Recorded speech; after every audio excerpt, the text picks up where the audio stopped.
Hi, I'm Commissioner Nancy Jester, and welcome to Nancy Jester Reports for Tuesday, November 13th and Friday, November 16th. I'm reporting on 2 days because on Tuesday we had your Board of Commissioners meeting, and today, Friday, we had one of our quarterly retreats where we get together and go over information and plan for the next few months and get some briefings and so on. So anyway, on Tuesday we had some public hearings and regarding traffic calming and other things. Of note for District 1 is a traffic calming petition process that we approved the beginning of the process for Peyton Road, and there were people that were passionate on both sides, opposed and for this particular traffic calming petition. One part of Peyton has already gotten some traffic calming devices installed. This would be for the other side. So this just starts the process where the petition process begins. You go out and get the signatures. If you get the required number of signatures, then you can bring it back and we would have to vote on it again, and we'd have another hearing where you could speak for or against it as well. So if you've got a particular opinion about this particular traffic calming petition process, please let my office know. We'd like to hear from you on that.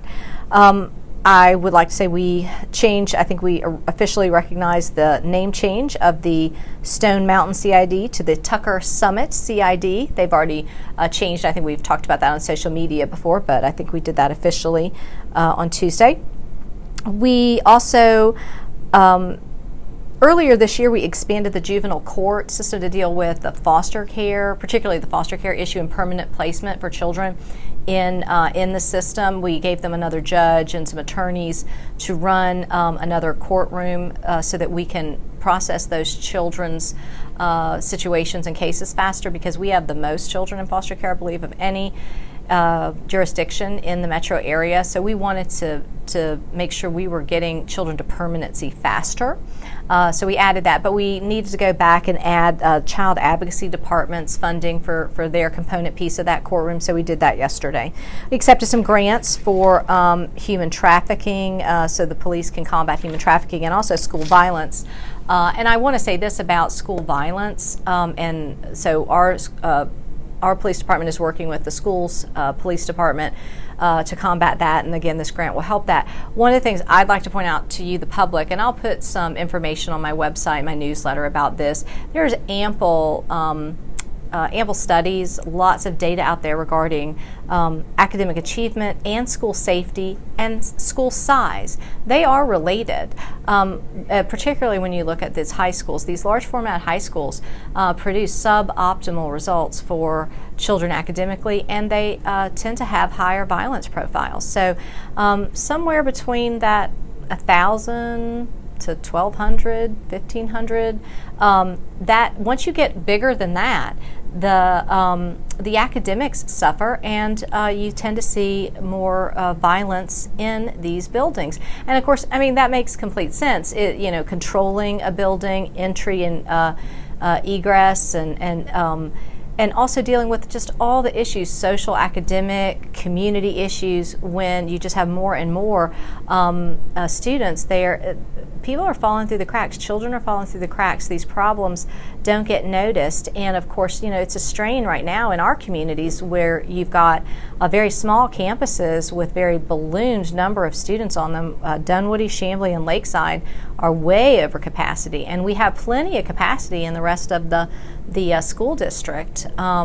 So, I mean, I think there's like 4,000 open seats, but yet we have these very crowded high schools. So, and we know that large high schools produce worse results for kids academically, and they are more violent places. And in today's environment, with what we've seen with violence in schools, I think we need to give that a serious look. We need to be incentivizing those types of developments that give our kids the best academic chances and the best safety. So it really befuddles me why our leaders across the spectrum with regard to schools, from the state school superintendent to the state board of education to our local our local board of education and the administration of the school district, why they're not looking at what size school produces the best results is beyond me. I think that's where you start, right? So I would encourage them to do so. And I'm glad we're taking in these grants to help with that process, but that's my 2 cents, and I'll put out some information on that. Let's see. We had a vote to accept a HUD, Housing and Urban Development loan, for a senior center that's going in District 4.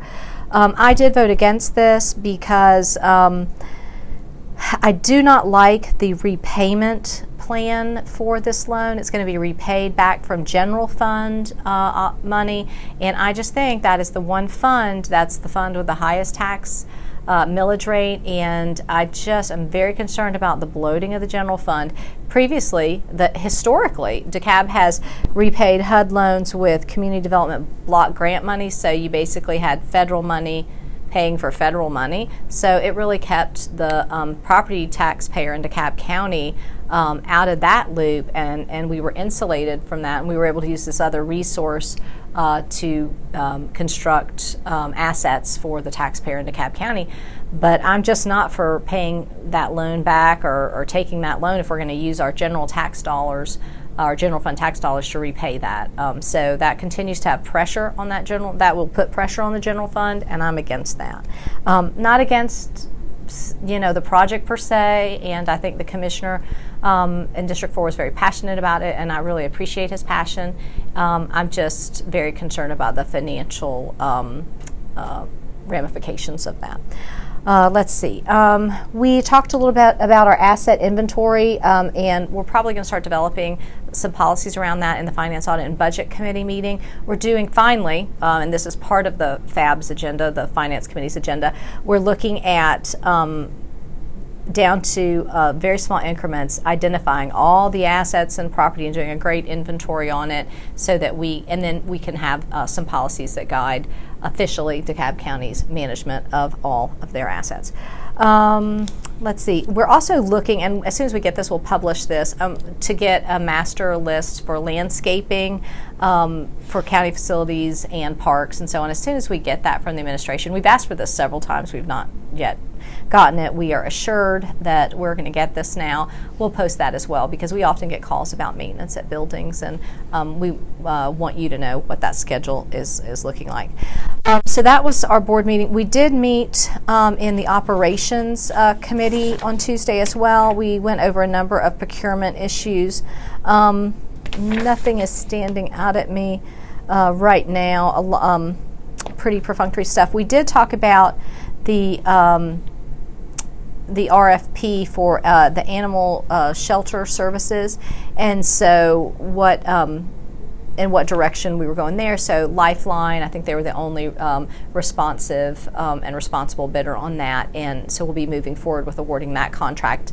And of course they're already there in our new shelter, taking care of the pets and animals that come in there. So we look to be extending that relationship now with the new RFP. Okay, so today, Friday, we went over several things today. We went over our legislative agenda and our retreat. So we had the lobbyists from Denton's come and talk to us about areas of policy interest that the county has as a whole. One of the things we looked at, and we didn't make a decision yet, was do we adopt the agenda that the Association of County Commissioners of Georgia, that's the ACCG, that's the group that represents all the counties in the state. They have several positions that they like all the counties to adopt. So these are things that affect county governance. Some of which, probably most of which, I'm okay with. Some, there are some that I might take exception to, but I've got to go through and read all of those. We have our own legislative agenda from DeKalb County, some of which I agree with, some of which I do not, so I support some and not others. I'll put a list of those together in future correspondence in my newsletter and so on. We're going over a number of things, our calendar for next year. we're working on updating our standing procedural rules. I know that's so very exciting to all of y'all, but it does help us be effective in our meetings. We went over the current state and agreements of the emergency medical services countywide. I know this has been in the news with some issues on response times to Dunwoody, and the Board of Commissioners, we have a whole committee about this, and we've been working on this for a while. So we got a briefing today on enhancements to the system. That was good, and the development, of course, of the RFP that will be going out, and we'll have a new contract in place sometime at the beginning of next year. So we talked about that. Let's see. We went over the transit study, and I think we have a PowerPoint presentation on that. As soon as we get it, we'll put that and make that available as well. It goes over some important details about the new ATL, the history of MARTA, where we are, where we're going, what projects are coming in the future. So that was interesting. And let's see. And we had a brief SPLOST update.